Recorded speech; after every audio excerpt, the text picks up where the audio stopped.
Hi, I'm Christopher Capobianco from Spartan Surfaces. Welcome to Flooring Answers. Today we're going to talk about the world of tile, porcelain and ceramic tile. With so many products coming in from all over the world, it's difficult sometimes for a design professional to know where to look for the proper installation and standards. Here we have the Tile Council of North America, which writes standards for products, standards for installation, and that's the resource for all of us here in North America when it comes to tile. PEI rating, that's an acronym for Porcelain Enamel Institute, that measures the hardness of a tile's glaze. And since so many tiles have a surface glaze and the pattern is not all the way through, the hardness of the glaze is very important. So the scale goes from 0 to 5. 0 would be something you would only use on a wall, and 5 would be very, very heavy traffic. Another standard that's important for durability of tile is called the Mohs scale, M-O-H-S. It's a scale of 0 to 10 that measures the hardness of a surface. So for a 0 would be a very soft ceramic tile that you would only use on a wall, and if you were able to test diamonds, that would be a 10. For flooring on heavy traffic commercial, we're generally in a 7, 8, 9 rating on the Mohs scale, with products that we recommend for that high use. Water absorption is an important characteristic of tile. If it's going to be used in wet areas, a bathroom or a shower, or in an outdoor area, it's important that it does not absorb any water. So low water absorption tile would be recommended for those types of areas. That would usually be a porcelain tile. So porcelain tile would be considered impervious at a 0.5% water absorption. That would also allow it to be used outdoors so that it would stand up to freezing if it had to. Ceramic tile is a more porous material, so that is going to be more absorbent of water. So you would have to make sure to check the standards to see if you're using something for a wet area or outdoors. I'm often asked, what's the difference between ceramic tile and porcelain tile? They're generally considered one big category of ceramics, but it does actually break down to the content of the bisque. The difference between ceramic tile and porcelain has to do with what's called the bisque, or the body of the tile. In the case of ceramic tile, it's clay. So if you pick up a tile and it's kind of more of an orange color, that's probably a clay ceramic tile. In the case of porcelain tile, quartz sand is mixed into that and becomes a much, much harder material. And generally you'll see porcelain tiles have a lighter colored bisque, and that's what you would see on the back of the tile. In general, porcelain is a harder and more durable product than ceramic tile, and today for commercial applications, most of what we see on floors is porcelain, and on walls it can be porcelain or ceramic.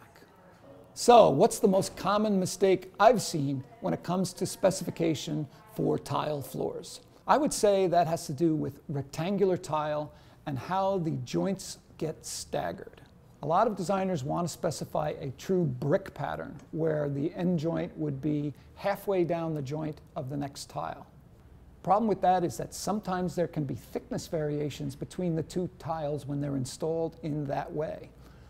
The Tile Council of North America standards state that for a rectangular tile where the long side is more than 15 inches, you should only stagger the joints at 30% maximum and never to 50%. The reason for that is that there's a certain thickness tolerance or a little bit of a curve in the tile called warpage. That's acceptable in tiles to a certain percentage.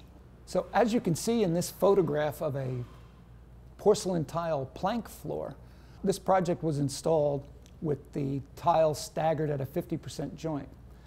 And if you happen to get one tile that's fairly thin at the middle, which would be the thinnest part, and you get another tile that's fairly thick at the end, which would be the thickest part, you can have a higher edge. That's called lippage.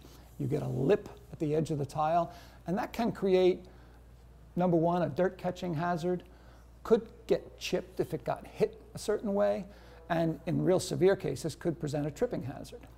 So installing tile in a brick pattern is not recommended if the tile is bigger than 15 inches in the case of a square tile, or in the case of a rectangular tile, if the long length is 15 inches or more.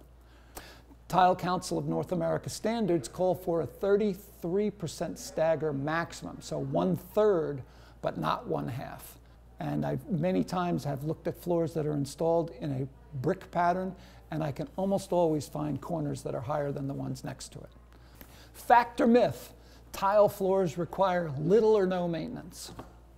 Well, I've always said the only floor covering that requires no maintenance is one that you never walk on. So if you are going to walk on the floor, it will require maintenance. It needs to be swept and cleaned on a regular basis, and although porcelain tile and ceramic tile are very stain resistant, they still can stain if something is spilled on the floor and left for a long period of time. So keeping it clean is still important. The other big factor is the grout. Many floors get specified with light color or white grouts in high traffic area, and those grouts never stay clean.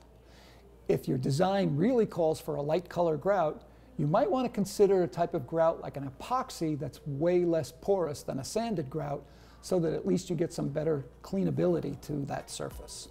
So that's Flooring Answers for this month. Next month,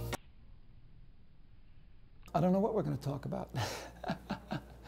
If you have any questions or you'd like to get more information about anything I've discussed today, please drop us a line to hello@spartansurfaces.com and we'd be happy to help you. Thanks for being here for Flooring Answers.